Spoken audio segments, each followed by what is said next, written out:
Hi guys, this is Harshit Bhardwaj. Let's see, we are live.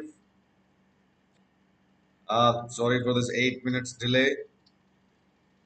Gradually, don't worry, we'll be able to come online on time. It's a brand new schedule that I have to get used to.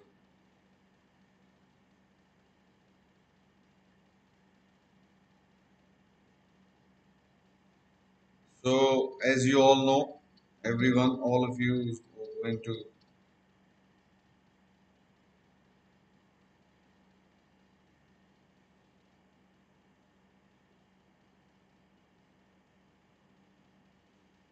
just dropping the message.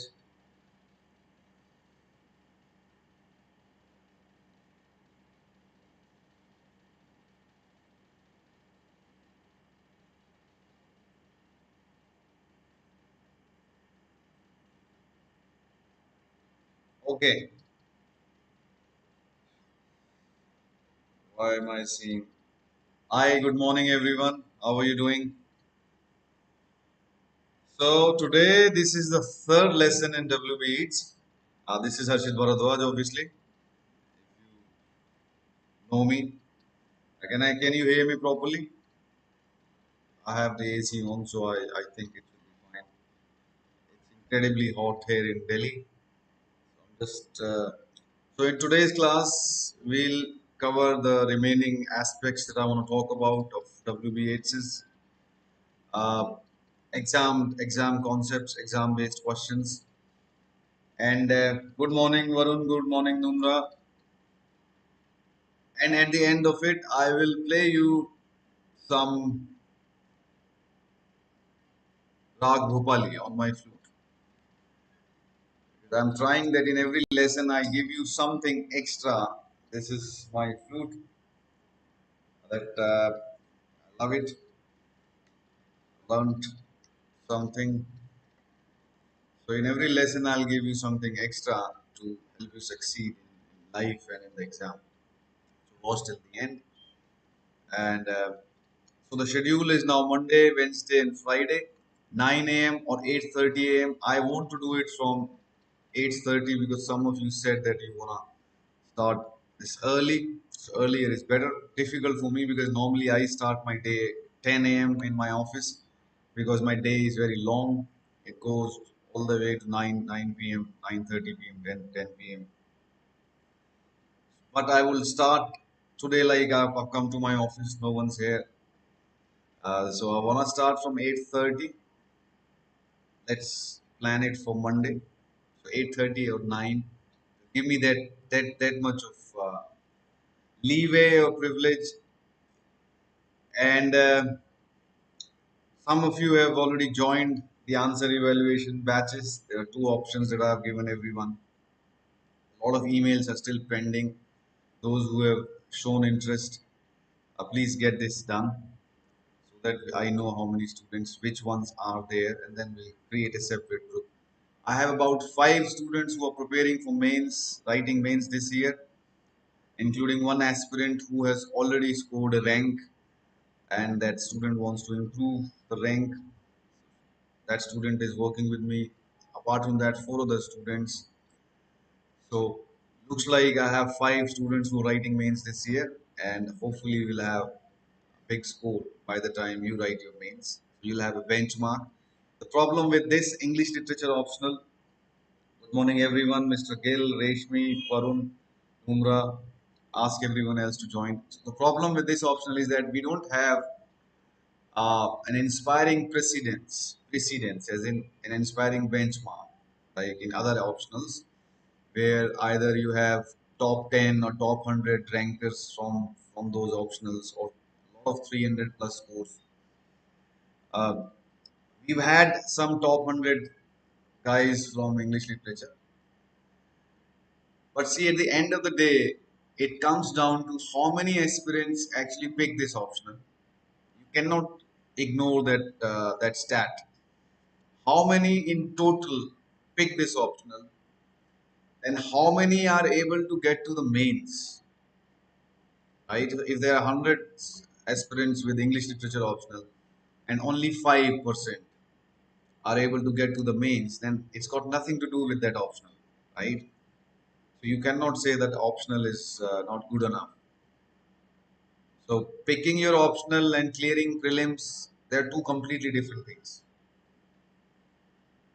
So I don't know. So if the number of aspirants who pick this optional increases, and then that translates into more students writing mains, you will see a lot of great scores. That's why everyone who's watching this, whether you are my student, whether I have taught you in past, or whether you're going to be watching these videos, watching these recordings, everyone should pick this optional if you think you like it, you have some background, or you think this is good enough for you. Don't worry about the scores and the marks and the rankings because you're trying to do something uh, that has not been done before. Okay, so that guy who ran the 4 minute mile, let me test your prelims knowledge, general knowledge. Who was that British guy who broke the 4 mile record, who ran the mile in 4 minutes? If you can tell me the name of the guy, don't Google it. And if you can tell me in what year, I can tell you he was British. Good morning, Nix. Ajay.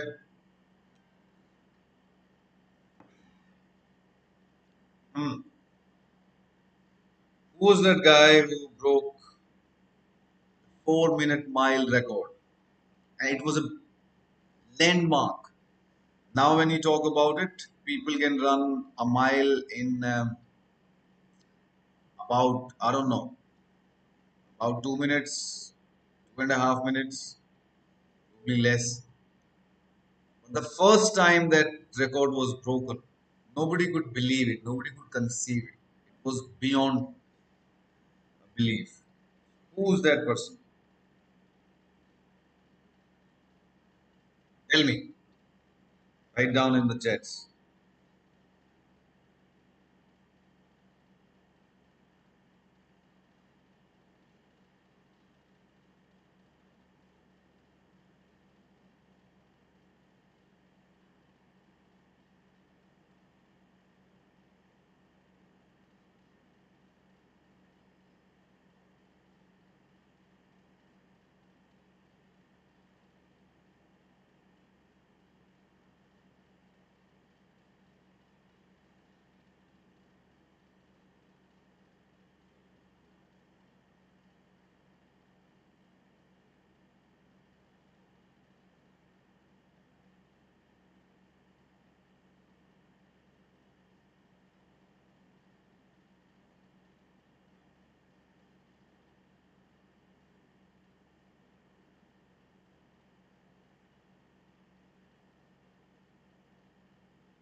Let's see if anyone's got the answers. Don't know.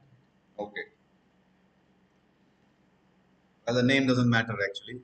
It was, I in fact heard the story yesterday, last night, and even I don't remember the name. Robert something. I once read his entire book. The point is, now it seems like a 4 minute mile. Even I think with a month, 1 month of training, you can do it. I can do it. Running a mile in 4 minutes. But at that time, it was absolutely could not conceive. People could not conceive it at all. You could not run 4 minutes, mile in a 4 minutes. Chitralega high. So there was no precedence. There were no records. There were no benchmarks. But he went on and did it, right? Not because he believed in it, because belief, there is a difference between belief and faith. Okay, belief comes from logic, and faith does not come from logic. Faith is a completely different game. Belief comes from some logic and there is some logical reason why you believe you can do it. This is very important, very, very important. So we believe in things that we can do it based on some logical reason behind it. So if you believe you can clear UPSC, it might be based on the fact that you have been a brilliant student. You have always scored well in your schools. Or okay, you did not score well, but you think you are intelligent. There is some logic behind it. There is some proof. You have done something in your life that proves to you logically, rationally, that you should be able to clear it. You must have figured it out in your mind, logically and rationally, that yes, because I have done these things, because I am good enough, I feel I am good enough, I can do it. But it is completely based on logic and rationale, precedences in your life. Okay, but faith does not rely upon logic. And let me tell you one more thing: belief is only half a thing. Belief doesn't get you anywhere. It's knowing that gets you anywhere. Belief is halfway to knowing. So there is a word believe, and then there is a word knowing. Believe and know. Right? So if you understand music theory, if any one of you who plays any musical instrument, there is a half note and there is a full note. Right? Let me demonstrate it to you. So hold on to this. This is really powerful. So this is I'll play the sa. It's a note of A.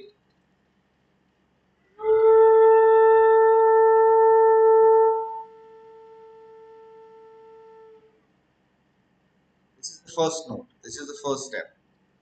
Now, if I take half step, not full step, so it will be,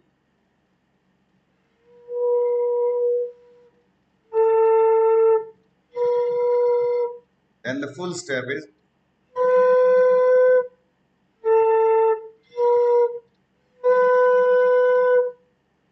so there is sa, or there is the note of A, then the note of A sharp, and then the note of B. Right? So belief is going from A to A sharp, half a note. Knowing is going from A to B. Knowing is when you know, when you hit that note, full step. So belief only takes you halfway. So when you use the word I believe in myself, I believe, it's only half a step. You only believe based on logic and rationale, and it's only half the trick. The other half is faith. Faith does not rely upon belief. That guy, whatever his name, when he ran the 4 minute mile, he did not believe because there was no precedence. There was no logic to prove that he could do it. He has never done it. Nobody had ever done it. He had faith in himself. Faith as in, faith brings in the unknown and the uncertain part of the universe and life that your logic and your rationale cannot interpret. That you have no idea how that happens, but you know, now we're moving from belief to know, you know that you can do it. How? No idea. Of course, you'll have to put in the training, of course, you'll have to put in the hard work, of course, you'll have to do the grind, but everyone does that. So many athletes, so many aspirants, 10 lakh aspirants, they all put in the grind. They all do the hard work. So why only the top 600, 700 get through? They know that they will be able to do it, they can do it, and they're going to do it. How? They don't care. They're going to do it. So from going from half step to full step, the first half is also important. But the first half can only bring you halfway. From there to crossing the line, you just know. How is it going to happen? You don't care. You don't want to know because you cannot understand it logically or rationally. There is no way to understand it. There is no way to understand how somebody can run 100 meters in 9 seconds or 8 seconds without drugs, right? There is no way to understand how a 19 or 21-year-old Neeraj Chopra can win the Olympic gold. There is no logical, अगर कोई template होता, अगर कोई formula होता, अगर कोई logical rational system होता, process होता, कोई भी ओलंपिक गोल्ड मेडल ला सकता था. Why only one in a million? Because there is no formula, there is no possible template, because templates, formulas, processes are all logical driven. Logic will only bring you halfway there. Halfway there. Living on a prayer. Have you heard the Bon Jovi song? Living on a prayer. It's very relevant. So that the rest of the half is a power of faith, where you know that you will cross the line. How? You don't give it any thought. It is really powerful. You just imagine yourself crossing the line. Feel it. Live there. You act from it. And then some things happen in this world that we don't have any logical or rational explanation. And we don't need to understand everything how it works. Okay? Shall we try? Uh,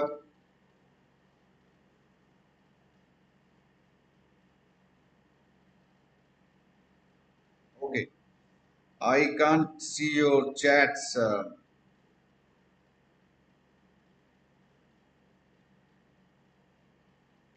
Why there are only a couple of students watching, 3 or 4 students watching? Why not more?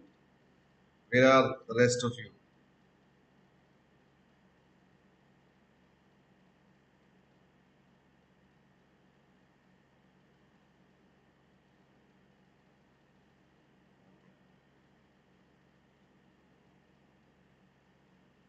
Hi Rishabh, hi, how are you?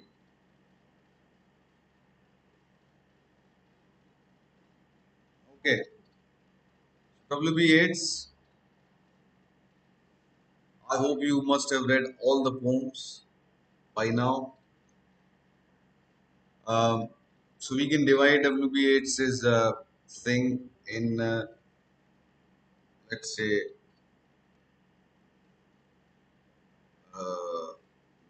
I should take table. Now you'll understand how bad I am with the designing part, and I run a, I run an advertising agency.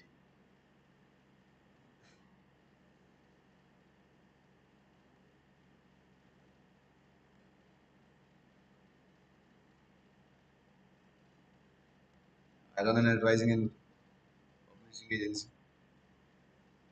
Good morning, Neelam. Good morning, BSY, Ajay Panchal. How does psychology work with reading literature? Very good question. We will not be able to understand literature. Literature, what is literature? What is literature anyway? Literature is the mirror to its society.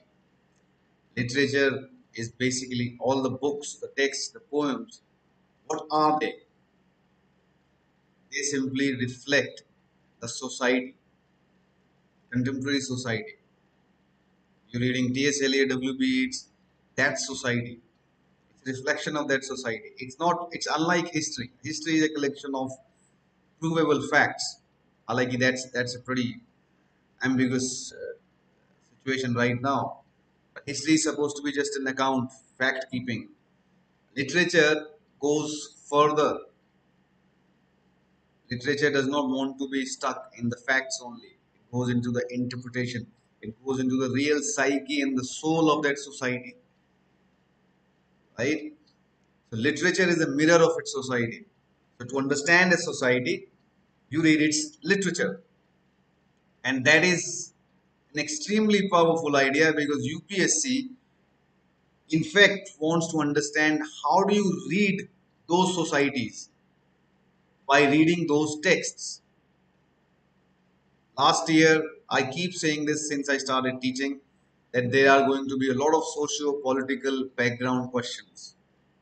They are primarily interested to find out, you read a text, from that text, how do you understand the world, humanity, human behavior, and the society? So it's all it is a study of psychology. It's not a surprise that most modernist writers and writers since they have been great students of Sigmund Freud and Carl Jung, great psychologists. Literature actually trains you to go beyond the superficial layers and understand the psychology of things, society, and people. Right?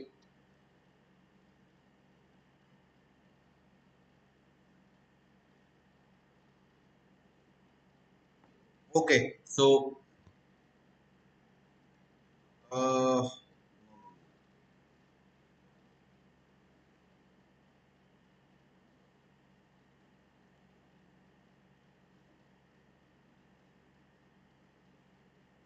can you see this slide or not?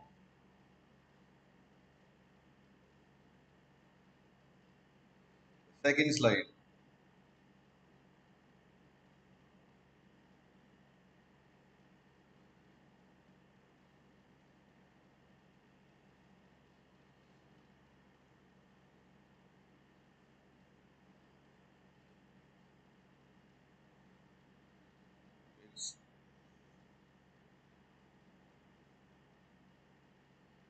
It's, it's it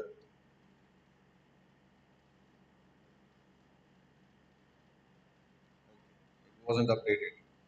It is now 11 of us.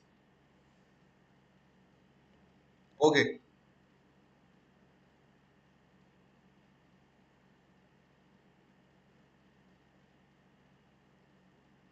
Because there is a delay, so I need to just check where are we. Okay. So, where are we now? Now, let's.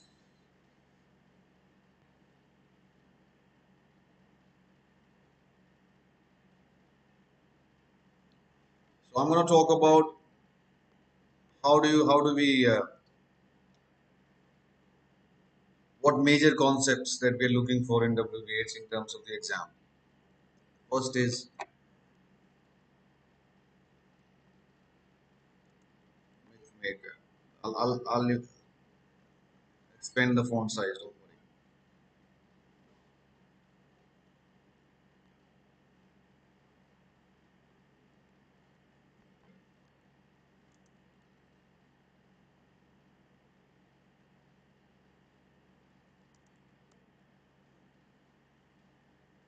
If you have questions from PYQs that you would like to talk about, you can type them in the comment section and we'll discuss those questions.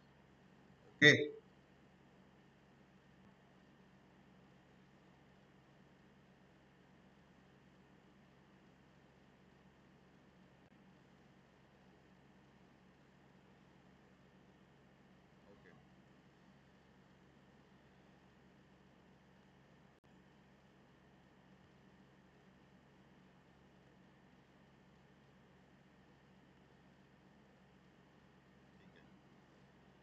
ठीक है.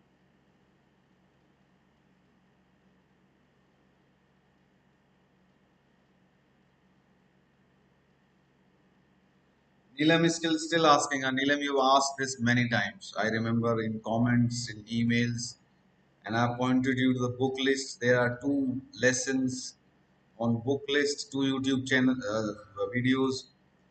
Join the Telegram group. Somebody can paste in the link of the Telegram group here. That Telegram group is a wonderful group created by all the students. I have not posted anything there, like in terms of the material, but all the wonderful students they have posted so many files there. There is an Excel file with all the past year questions sorted in terms of I think year wise as well as topic wise as well as author wise.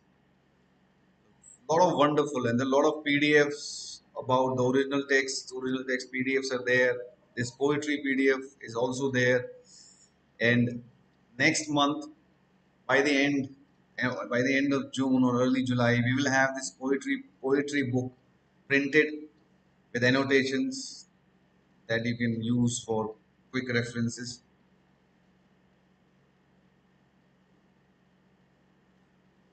Uh, okay, let me paste the link. Let me paste the link because I keep asking you. I think you're not able to. So I can paste you. Very good. Got it?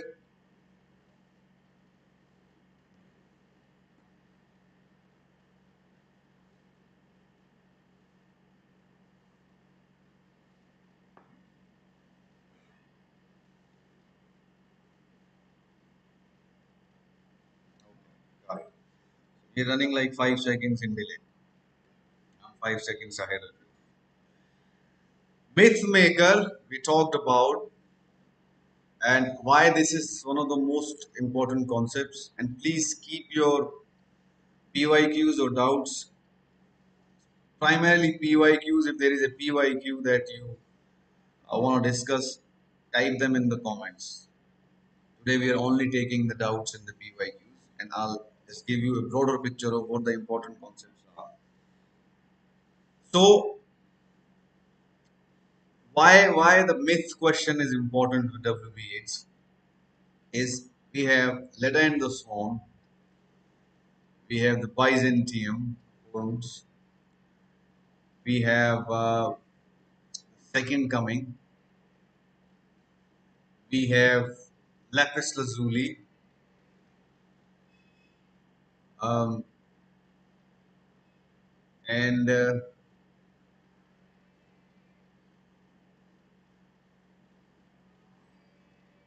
1916 is okay. Easter 1916 does not refer or allude to any specific myths, but it creates a myth of the Irish revolutionaries.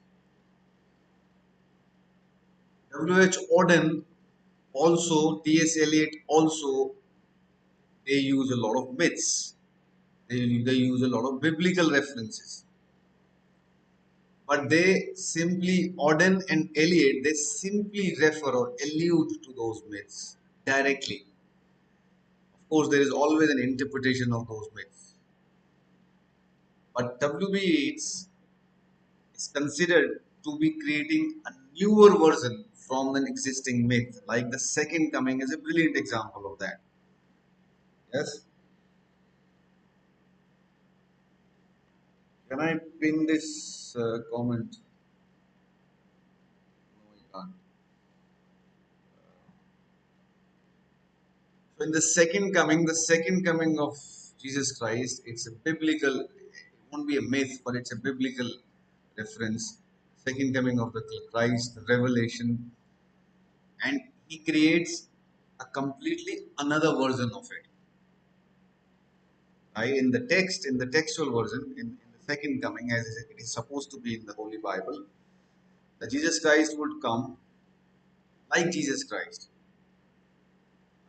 There is a description in the Holy Bible. But the way W.B. Yeats has presented the men's body and lion's head, lion's body or men's head, whatever that is, that nursing kind of avatar, that is what he has created, right? In Easter 1916, when he talks about the revolutionaries or those people, that the mood of that poem is he starts by telling us that there were these people who would walk past him, or he has seen them walk past him, and he never gave them a second thought. So basically, these were extremely ordinary and mundane and insignificant people, but they ended up doing something phenomenal. They became Amar. They became, you know, eternal heroes in the Irish history. So they have created not history but mythology. Because what is mythology? Now, mythology is an important concept.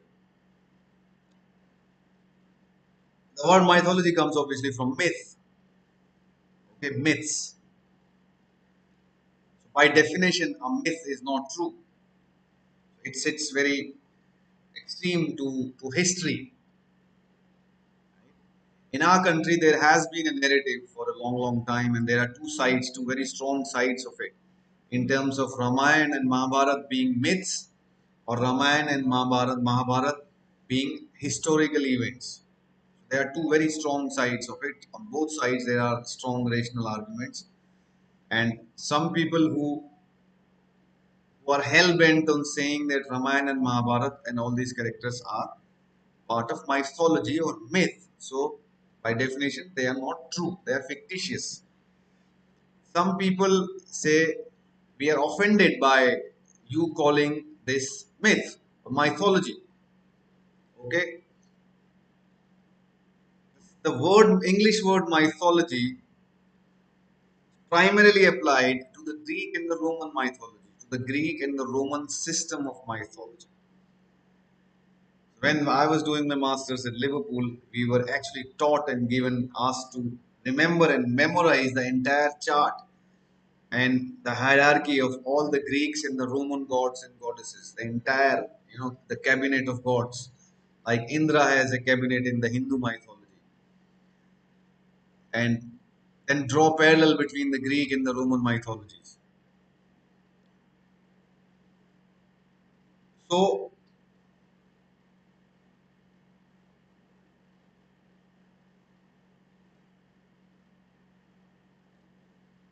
yes, Rishabh, you're absolutely right. Myths, we have to understand, and we keep talking about why the modernists come back to the myths. Why W.B. Yeats uses myths. Eliot, Auden, James Joyce. And then suddenly after war, there is a guy called Philip Larkin that we've studied. He says, I don't need to use any myths or any external illusion. My poems are a self-contained universe, freshly created self-contained universe. I don't need any myths. So why these guys, modernists, are using myths? Why some other people, some other poets, they don't want to use myths? Myths obviously give you a system of reference with a vast symbolic interpretation possible, right? So it gives you a pretty huge system of reference available to you. Now, if you want to explain something really complicated to somebody, something really complicated, the subject matter is really complicated, and even you're struggling to make sense with it, what do? You use an example, right? You use an example. What kind of an example do you use? You will use an example that is supposed to be known to everyone, at least most people. So a poet or an author takes these references and allusions and uses them for his arguments. Modernists specifically, because they are struggling with their content during the modernist era, 1901 till 1945. They are struggling. They are self-conscious. They have so much of disillusionment and fragmentation in the society that all they could think about writing, the only content available is war and mayhem. So all they'll end up writing is war and mayhem and murders and assassinations and homicides and genocides, right? So they use examples like you would use an example to explain something or to make your point. An example, hopefully, that most people understand, most people are familiar with. That is why the biblical references are in plenty in the Western literature, because everyone is, hopefully, most people are aware of the biblical examples. Same thing with the myths. Now, what modernists, how they take it a step further is they reinterpret those myths, like W.H. Auden is doing in The Shield of Achilles, hmm, or is he's doing in Music the Book Arts, where he takes a character like Icarus. That is one of the reasons where they use myths. Why this is the reason why anyone would use myths in literature. It gives us a vast system of reference that most people are familiar with, right? So when we say Indra, we take the character of Indra, everyone is aware of. Now you all think of Indra differently, and that's the beauty of it. That's the beauty of it. So all 15 of you or 10 of you, when I say Indra, you think Indra differently. But there is still a bottom line lowest common denominator about Indra that we all agree upon.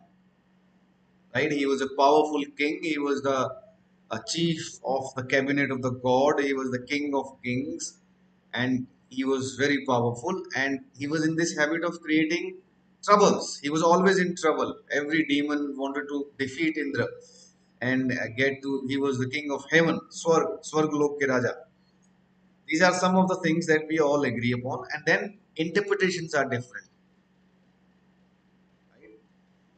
That is where a poet or an author would use that difference of interpretation of every reader. The author would use that, right? And that's what makes it interesting. So there is, unlike history, even this is a problem with history when you say, and this is again a debate that is happening in our has been happening in our country when someone says Aurangzeb, so 100 different people think 100 different ways about Aurangzeb, and even 100 different historians. That's the irony of it. 100 different historians think in 100 different ways about Aurangzeb. So it is supposed to be history. It is supposed to be factual. It is supposed to be objective, but it's not. That's what happens when you start writing about someone something in the past. And even when you write about anyone, it ends up becoming your subjective opinion. You can call it history, you can call it literature, you can call it psychology. There is no way you can objectively define anything that cannot be empirically proved. Let me repeat it. You cannot write about anything objectively unless it can be empirically proved. So you take history with a pinch of salt. It is a version, it is a perspective of the historian, that particular historian, right? That's why I really, when I read a book of history, I read it like a book of literature. Just that the historian does not consider himself to be a fiction writer. But that's where Amish Tripathi did a brilliant trick. So he said it is a book of fiction. The Shiva series, he said it's not history, it's a book of fiction because what basically he's telling us is that all your histories are just like this. Okay, you sprinkle in some facts, some searching, some finding, some factual logs, but more or less it is a version of the author. So I'm calling it fiction, so I don't have to carry the burden of being a historian. And as a reader, you can enjoy it without trying to figure out whether it was true or not. So the burden of truth is taken away and everyone enjoys it. That's a brilliant trick, right?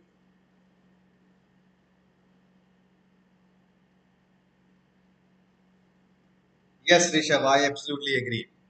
So WB Yeats, unlike anyone else in our subject in our syllabus, is not just a myth user but a myth maker. He created those Irish revolutionaries in Easter 1916. That poem is a myth making poem. You know, the last stanza where he says that whenever this green will be worn, it will have a different meaning from now on. So those people, those real people, they're random people. It's not important to remember their names. It's not important to remember who they are. But what they ended up doing became the stuff of mythology. Hard to believe, absolutely beyond belief, beyond human understanding. So anything that we consider to be beyond human understanding that it cannot be done, we comfortably put it in the realms of the myths. ऐसा भी है.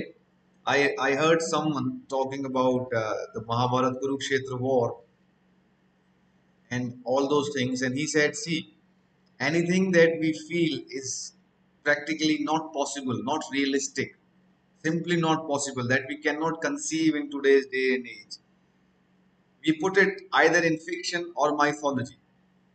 So it is very comfortable and convenient to say Mahabharata is a mythology because whatever was written, whatever was done in the Kurukshetra war cannot happen in terms of today's understanding and practical logic, right?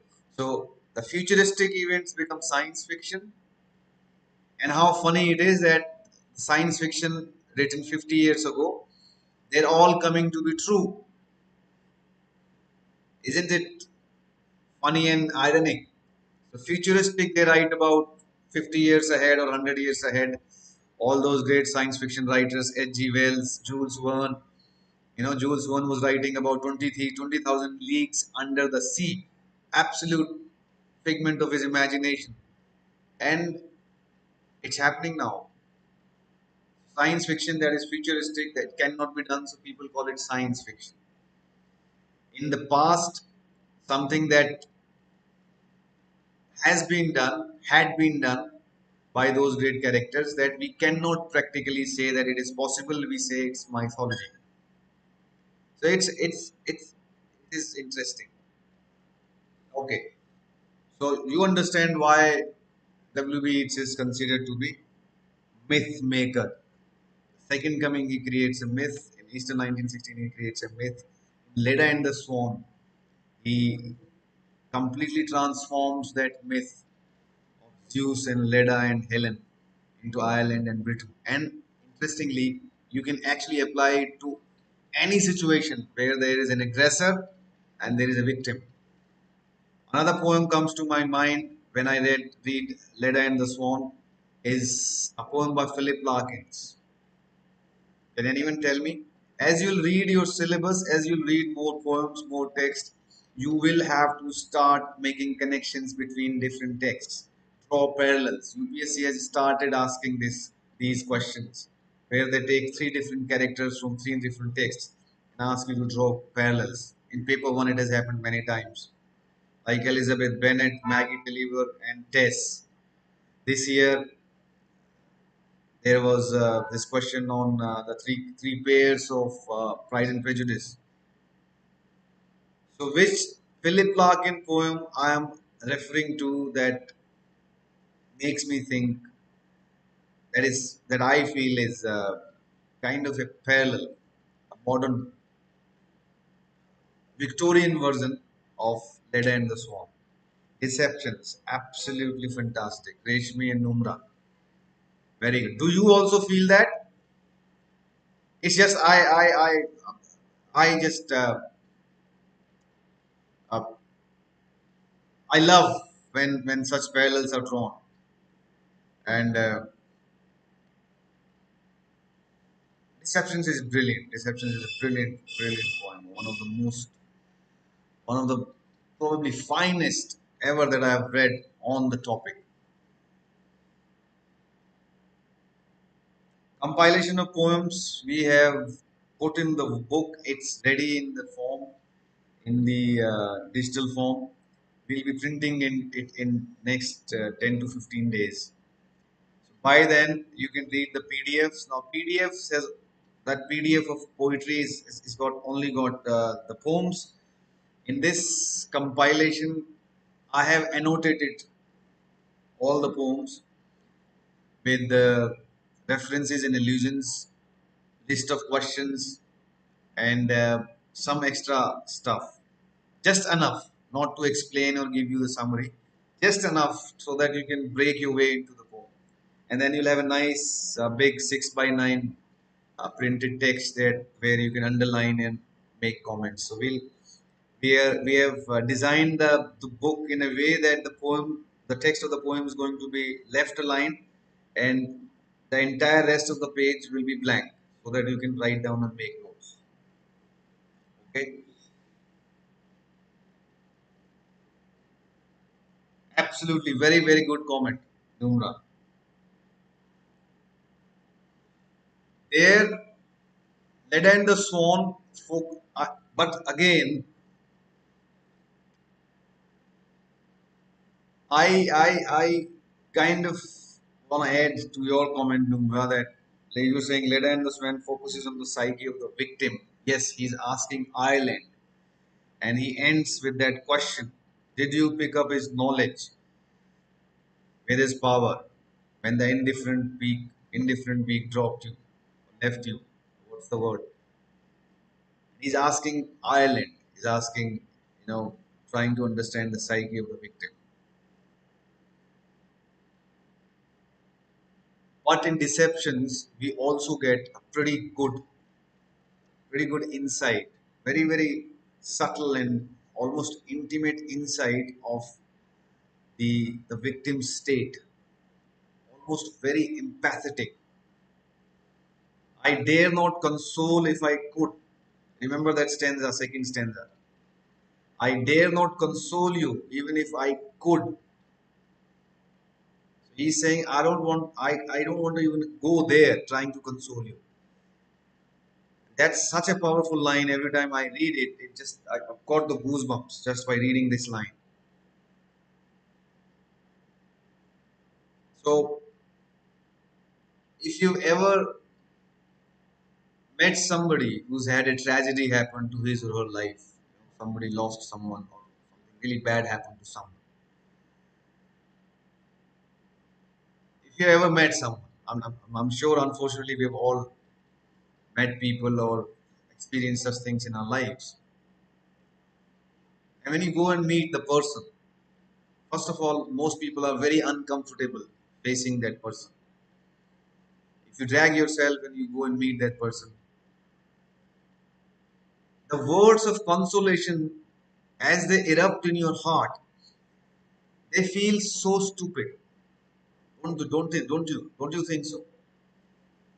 All those words, कि अरे बहुत बुरा हुआ, कैसे हुआ.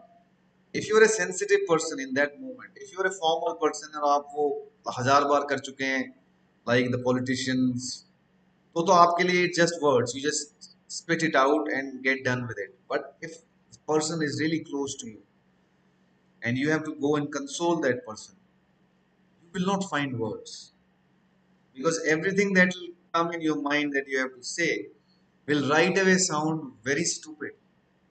So you'd rather just sit quietly with that person. And even in fact, that person also expects you not to say anything.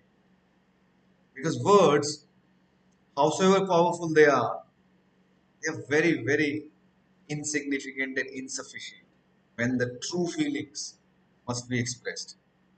Have you felt that?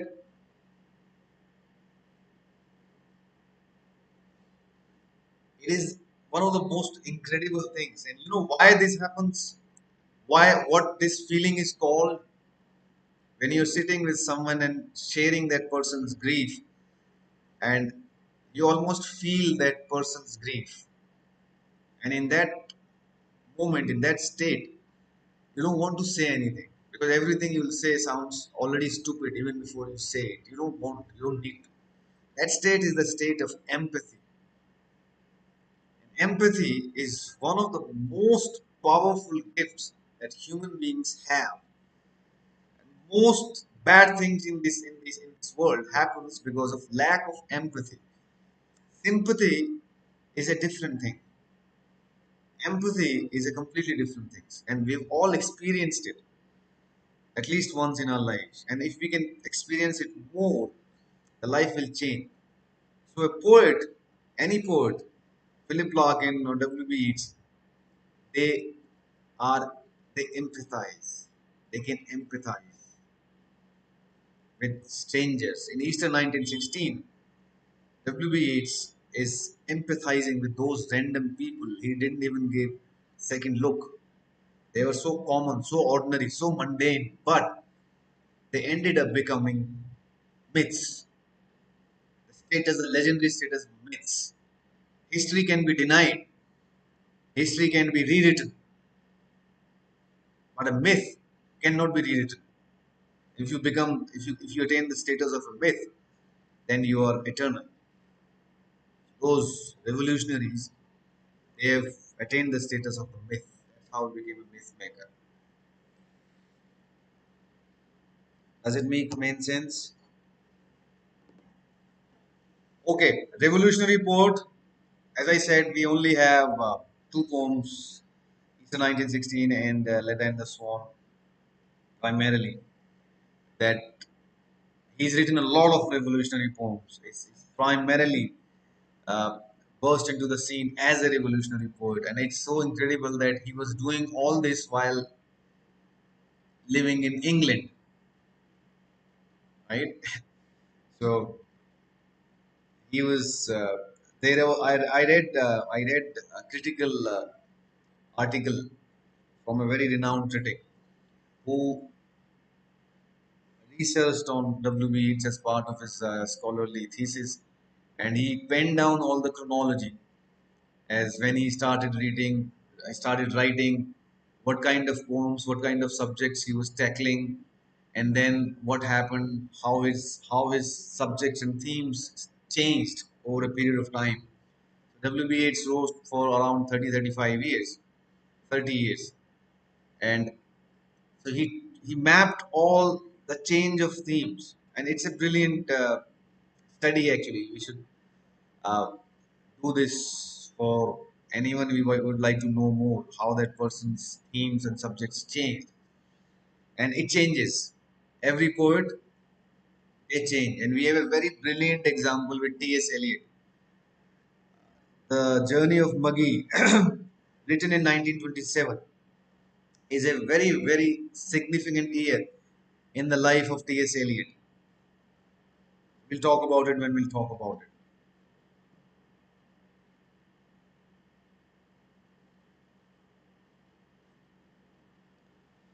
Empathy is always required, Rishabh. Empathy is to be able to walk in someone else's shoes.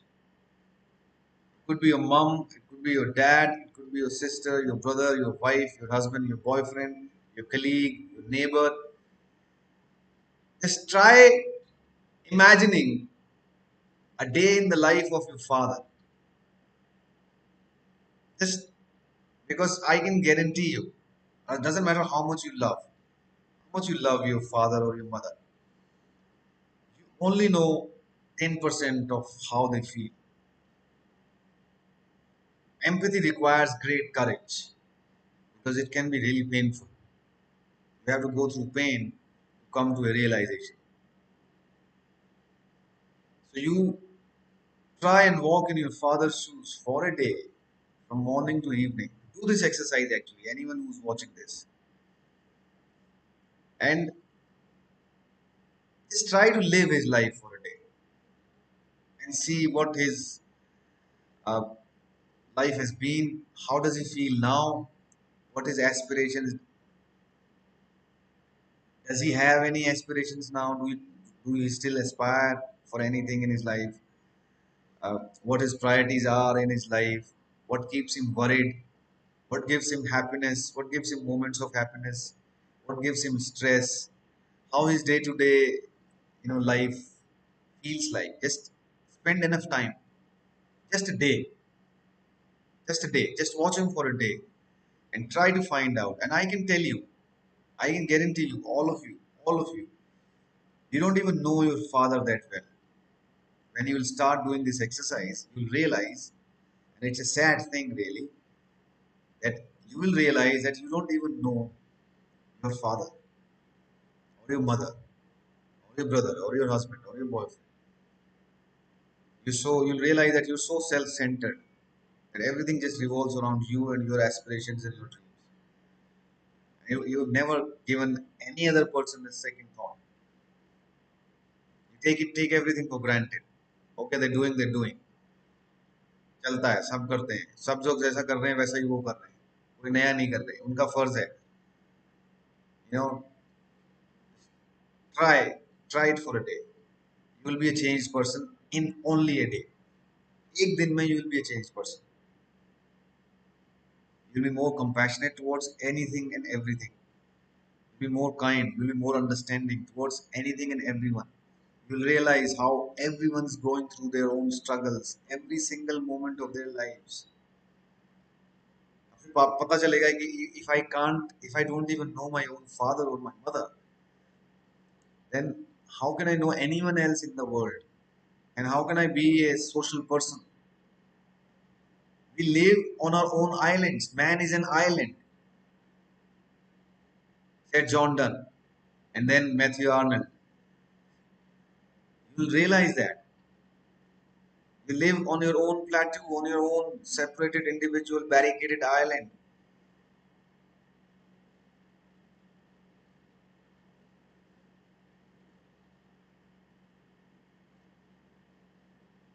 Empathy, I can tell you, it will break you down. Empathy will break you down.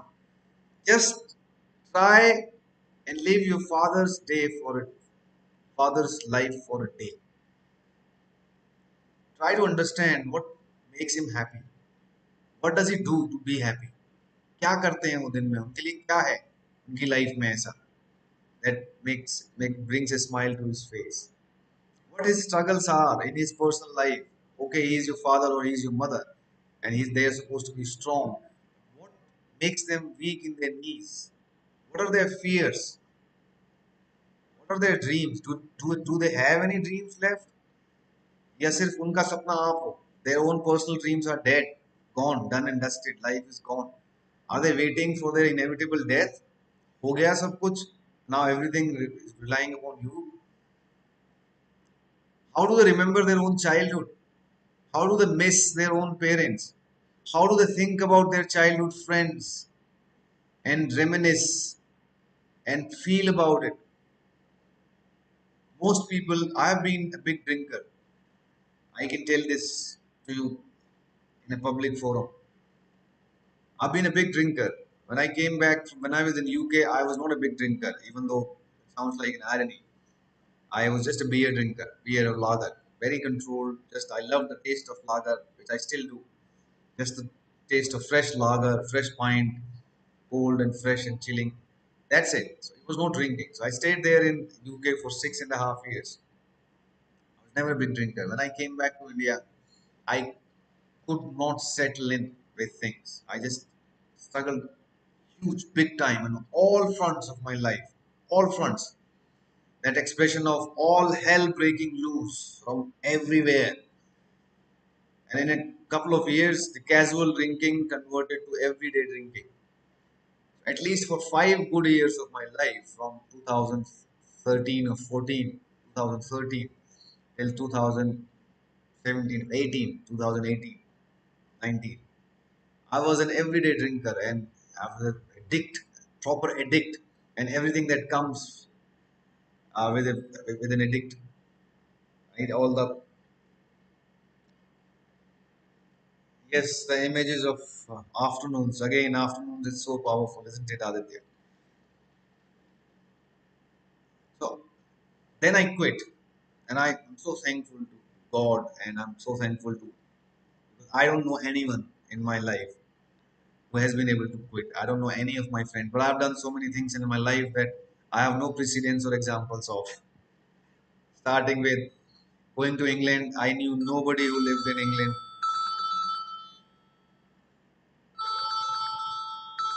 I knew nobody in England, nobody in my family, even दूर दूर तक भी कोई कभी England गया नहीं था.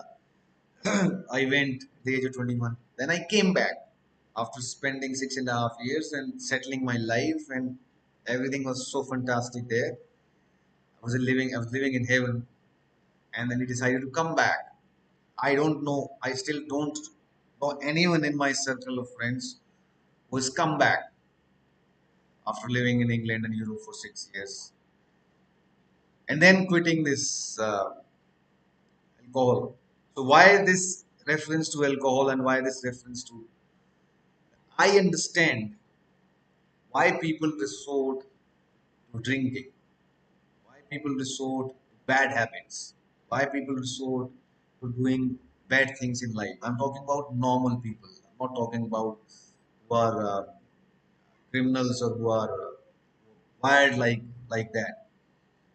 Most people fall into bad habits, fall into bad routines, fall into with bad people, addictions, because it is incredibly hard for them to go from day one to day two to day three without trying and forgetting that. It's a means of escape, it's a means of forgetting it. I can't take it. My mind will blow away if I don't somehow erase what's happening right now. Erase the present. Get over it. So somebody will drink, somebody will do something else, somebody will do something else. You know what I do now? Life doesn't get easier or harder. It is always going to be harder, it's always going to be easier. So what I do now, now I play music. Now I make films. Now I read. I've always been, I think the books saved me because I've always been a reader. I always could escape with a book. So I read great books. I do podcasts. I do creative expression. I release it there without any expectation of earning any money or there is no monetary. It's simply for me it is a release and meditation. That's how I'm able to survive. And I want everyone in the world to have a hobby, to have something that makes their life easier when it's hell. And it is always going to be hell or heaven, depending on where you are. Dr. Foster said it. And Lucifer in Paradise Lost. You carry your own hell. You can make a hell of heaven or heaven of hell. Yeah? So, enough of Gyan. We understand myth maker, revolutionary poet. Then we have the poems, some poems on old age, like the Byzantine poems, the Tower, the Daughter poem. So you can divide this into three, but the most primary concept will always be around the myths, the use of myths. And the individual interpretation of Easter 1916, Second Coming, Leda and the Swan, Byzantine poems. The Daughter poem is also significant, right? So why we started this conversation with empathy. Every great artist is only able to create all these great characters, lifelike great characters, because the poet or the author can walk in that character's shoes, and it's incredibly difficult. You know that. आपको मैं बोल रहा हूँ कि try and walk into your father's or your mother's shoes for a day. Try to understand and find out. But a novelist or an author is doing it with unknown characters. He or she is creating unknown characters with their set of pains and struggles and troubles and anxieties and depressions. And that author volunteers to walk into the shoes of that character, empathize, and then write about it. Just now, that's how it is. That's how hard writing is. That's why people like Virginia Woolf cannot take it anymore and they commit suicide. That's why they say writing is an extremely, extremely difficult and painful solitary act. It's not for everyone. Cut and paste characters, cardboard characters, they don't move anyone. They don't move a reader. When you read actual characters like we are reading in our syllabus, it requires a lot of empathy from the author to create those characters. To be able to understand anyone, it requires a lot of empathy. Even if someone's shouting at you, giving you all kinds of hell, angry at you, and saying all the bad things, right? If you try and take a pause and understand where that person might be coming from, you won't feel bad. You'll take it objectively. Okay?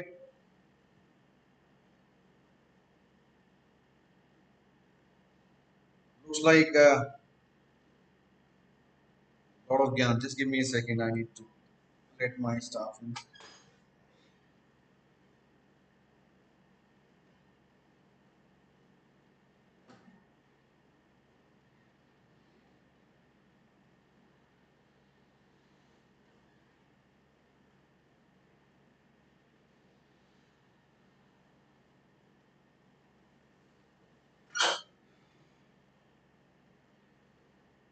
Okay. Where are we? Do all the PYQs, and those who have joined the answer writing, they can send in the answers. Uh, we'll take like first 15, 10, 15 minutes of next class.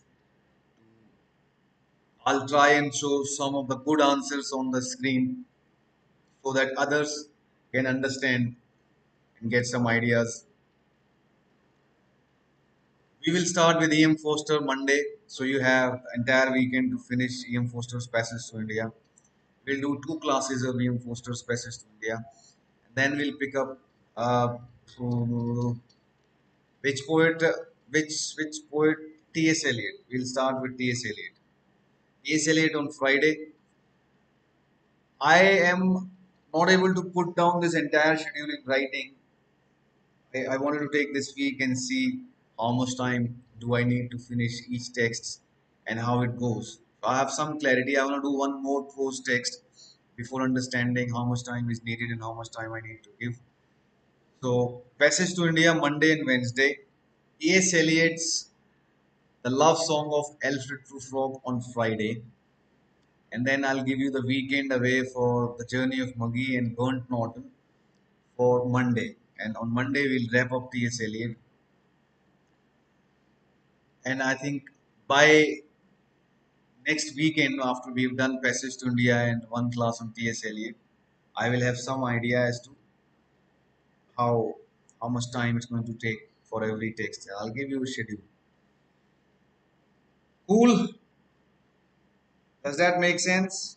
Passage to India is a brilliant, brilliant book. Those who haven't read it, those who have read it, please read it quickly. I don't worry too much about it. It was published in 1924. E.M. Forster is considered to be one of the finest authors of all time. He was not just an author, but he was a great critic as well, and he wrote a book, many critical books. One of the books is Aspects of the Novel, which is considered to be one of the foremost and finest books on the art of novel writing, which is referred to by all the great writers whenever they start writing. Aspects of the Novel. This is where he talked about the story has a beginning, middle, and an end, and he defined round characters, flat characters. He defined the difference between story and plot. We'll talk about all these things. The point is that E.M. Forster is not your uh, regular just a novelist. He was an academic, scholarly person. So Passage to India is written and structured in a very deliberate manner. It is not an out and out modernist text. Uh, not like James Joyce and Virginia Woolf's kind of technical modernist text, but it is very much a modernist text. We'll talk about that. But in terms of our UPSC exam, Passage to India yields itself to all the questions on colonial and post-colonialism, post-colonial theory, right? So this is one of the most probably if there is going to be one post-colonial reading question, it will come from Passage to India. Okay, so we'll touch upon a bit of post-colonialism, those who don't understand it, but we'll know about the characters. We have Dr. Aziz as one of the Muslim primary characters. Then we have Professor Godbole, one of the Hindu primary characters. And then we have Cyril Fielding representing the liberal British characters. And then we have rest of the stereotype racist British characters of the time. And story is structured into three parts: mosque, caves, and temple. And the structure has a very significant reason. Many times questions have come on the structure and significance of each part. So keep these things in mind. That's why I'm telling you these things so that you can keep these things in mind while you're reading the text. Pay special in focus, very, very special focus on the first chapter. The first chapter is the key to the entire text. First chapter. Okay. It's very, very symbolically written, a lot of metaphors to understand. The very first paragraph might offend you. It is supposed to offend you. It will offend you as an Indian. but pay special attention to the first chapter because we'll talk about it, we'll read it, and we'll discuss all the stuff around passage to India. So on Monday, I'll have the text in my hand or in my digital tab. You will have your texts alongside you. We'll do random readings from here and there. I'll talk about stuff. And the next class, we'll talk about the questions. Make sense? Amigos, I promise to play you some flute. So 2 more minutes. Or are you okay without the flute?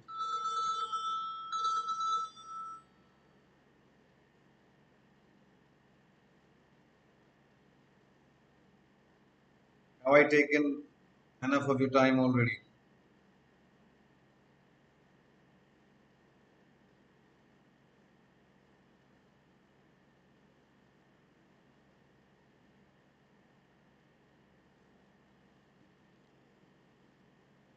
Hmm.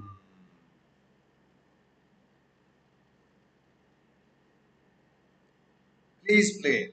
Okay. Your wish is my command.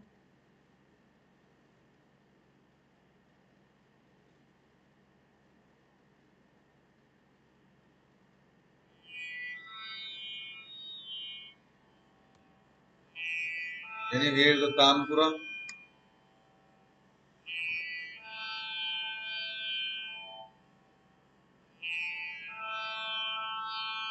Let me bring myself to full screen.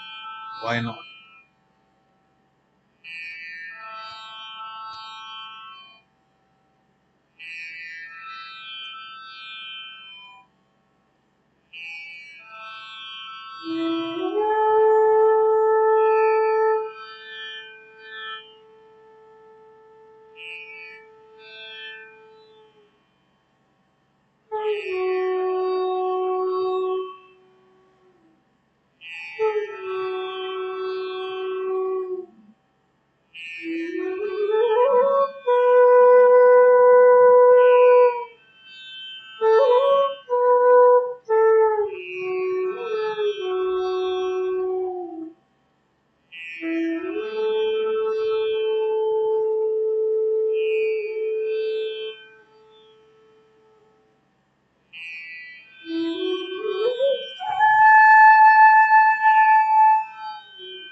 Thank you. I think there is enough. Thank you very much for listening in. Yes, alongside you, we'll do random readings from here and there. Take care. Have a blessed day. Bless you all. And see you in the next class. Read up Passage to India. Take care. Bye bye.